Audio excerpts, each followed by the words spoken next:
Assalamualaikum warahmatullahi wabarakatuh. Halo guys, perkenalkan saya Ika Rahmiati dengan NIM A1A22060. Jadi pada kesempatan kali ini saya akan membawakan storytelling mengenai Perang Dunia I.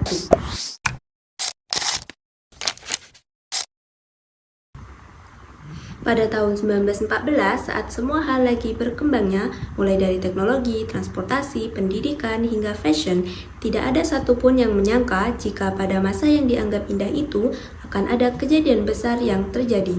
Perang Dunia Pertama. Perlu diketahui, pada masa tersebut formasi kekuatan dunia tidak seperti sekarang, yang didominasi oleh Amerika Serikat, Rusia, dan juga Cina.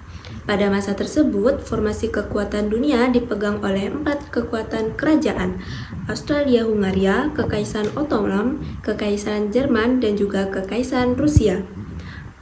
Sentimen antar wilayah pada saat tersebut memang sudah mulai memanas. Namun, adapun yang dianggap menjadi permulaan terjadi di wilayah Austria-Hungaria, tepatnya di Sarajevo. Di tempat ini, pangeran dari kerajaan Austria-Hungaria, yaitu Archduke Franz Ferdinand, melakukan kunjungan dengan istrinya. Mereka diserang menggunakan bom dari pasukan separatis yang tidak senang dengan sikap keluarga kerajaan.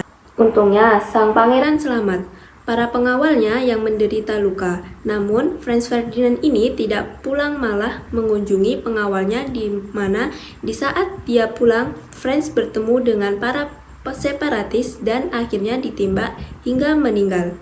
Meninggalnya pangeran dari kerajaan Austria-Hungaria membuat mereka murka dan menuduh Serbia sebagai dalangnya. Kejadian tersebut, kerajaan Austria-Hungaria membuka pernyataan perang ke Serbia.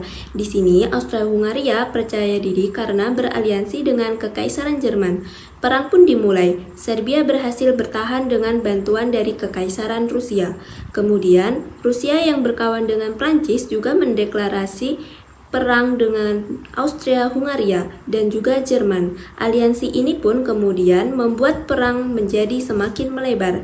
Eskalasi dari perang ini tentu saja tidak cuma sampai di situ dan semakin hari semakin menjadi-jadi. Kekaisaran Jerman yang pada saat itu memiliki kekuatan militer, pada unggul punya strategi terbaiknya dengan mengandalkan Rusia yang terkenal lamban dalam mempersiapkan perang.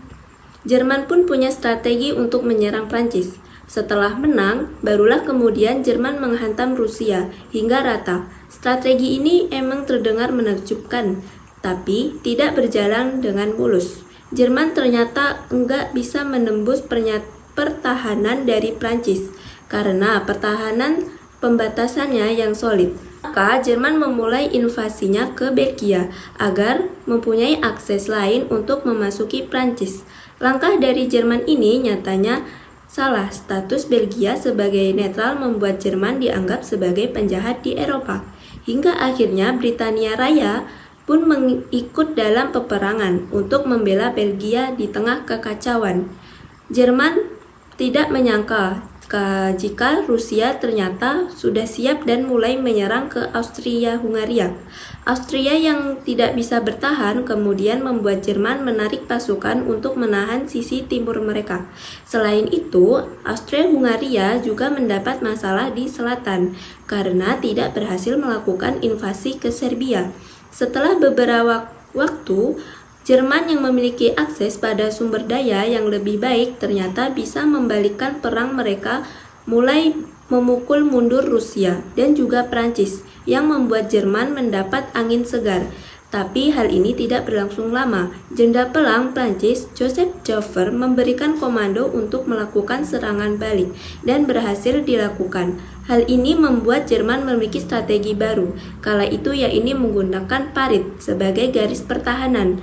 Nah, hal yang sama kemudian juga dilakukan dengan Prancis. Peristiwa ini dikenal sebagai Perang Parit. Perang Parit merupakan salah satu strategi perang yang sangat brutal karena konsepnya jadi kedua belah pihak akan menempatkan diri di parit yang mereka kuasai dan diantaranya ada sebuah zona yang disebut no man's land. Kedua belah pihak akan terus saling menembak yang bisa sampai berhari-hari lamanya. Tiap kali tembakan ini berhenti, akan ada pasukan serbu yang maju ke depan.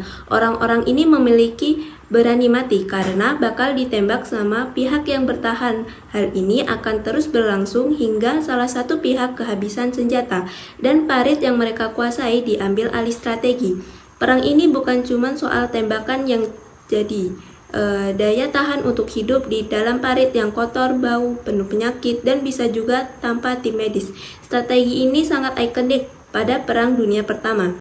Perang terus terjadi di Eropa. Kerugian yang dialami oleh Jerman, Austria, Hungaria, Prancis, dan juga Rusia membuat gejolak di belahan dunia lain. Hal ini membuat skala perang yang tadinya hanya akan melibatkan Austria-Hungaria dan Serbia meluas menjadi seluruh dunia. Mulai dari Australia yang merebut Nugini dari Jerman, Jepang yang merebut kepulauan Asia Timur dari Italia yang ikut menyerang Austria-Hungaria, sampai kekalahan besar dari Jerman di Afrika yang mengharuskan Jerman menyerahkan koloni mereka.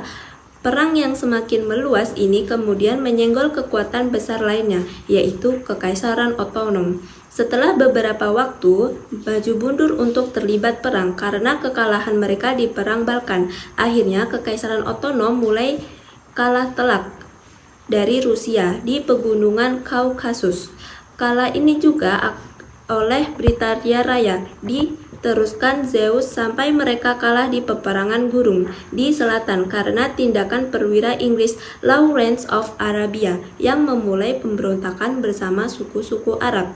Tekanan ini dirasakan oleh Jerman yang mengalami banyak kerugian, kemudian memutuskan hal yang tidak masuk akal dengan melanggar aturan perang.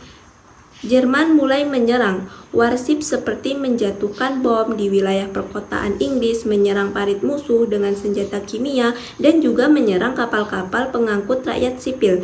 Nah, dari sini skala perang yang terjadi makin membesar dan melibatkan banyak negara. Baru setelah perang makin meluas, ini lantas membagi dunia dalam dua blok besar. Blok sekutu beranggotakan Rusia, Prancis, Britania Raya, Italia, Amerika Serikat, Romania, Jepang, Serbia, Belgia, Yunani, dan beberapa suku Arab. Kemudian blok sentral diisi oleh Kekaisaran Jerman, Kerajaan Austria-Hungaria, Kesultanan Utsmaniyah, dan juga Bulgaria.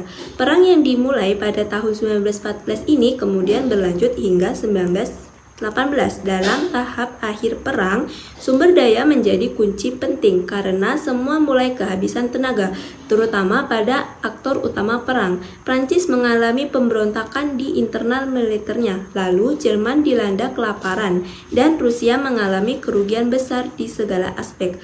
Hal ini membuat perang tinggallah masalah waktu. Nah, negara pertama yang tumbang adalah Rusia dengan terjadinya kerusuhan di daerah Petrograd.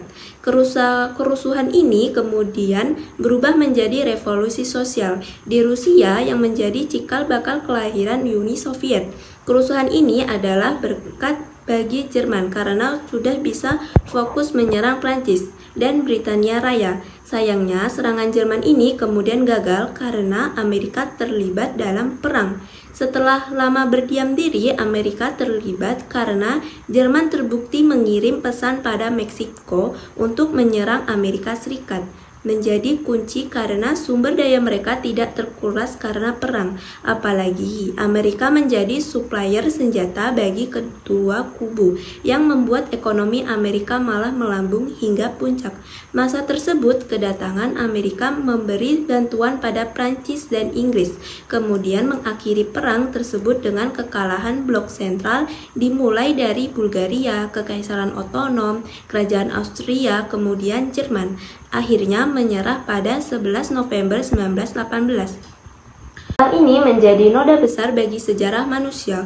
Korban yang jatuh mencapai 10 juta jiwa untuk pasukan sekutu dan 8 jiwa untuk blok sentral. Akhir dari Perang Dunia Pertama ditandai dengan ditandatanganinya Perjanjian Versailles pada 28 Juni. Perjanjian ini berisi konsekuensi yang diterima oleh Jerman mulai dari wilayah teritorial mereka, kawasan Alsace-Lorraine menjadi milik Prancis. Kawasan ini berisi sebuah ladang batu bara yang akan dikelola Prancis selama 15 tahun kemudian. Koridor penghubung Jerman dan Prusia Timur menjadi milik Polandia, lalu koloni Jerman diberikan pada Prancis dan Inggris. Selanjutnya ada persoalan militer. Jerman dibuat hanya boleh memiliki 100.000 pasukan, 6 kapal perang, dan tidak boleh memiliki kapal selam, serta tidak boleh mendirikan angkatan udara. Berikutnya ada juga ganti rugi perang, di mana Jerman diharuskan membayar 132 miliar nilai emas. Yang terakhir datang dari sisi politik. Jerman dilarang masuk PBB dan harus menerima rasa malu karena menyebabkan Perang Dunia Pertama. Baik, itulah tadi Perang Dunia Pertama. Sekian dari saya. Wassalamualaikum warahmatullahi wabarakatuh.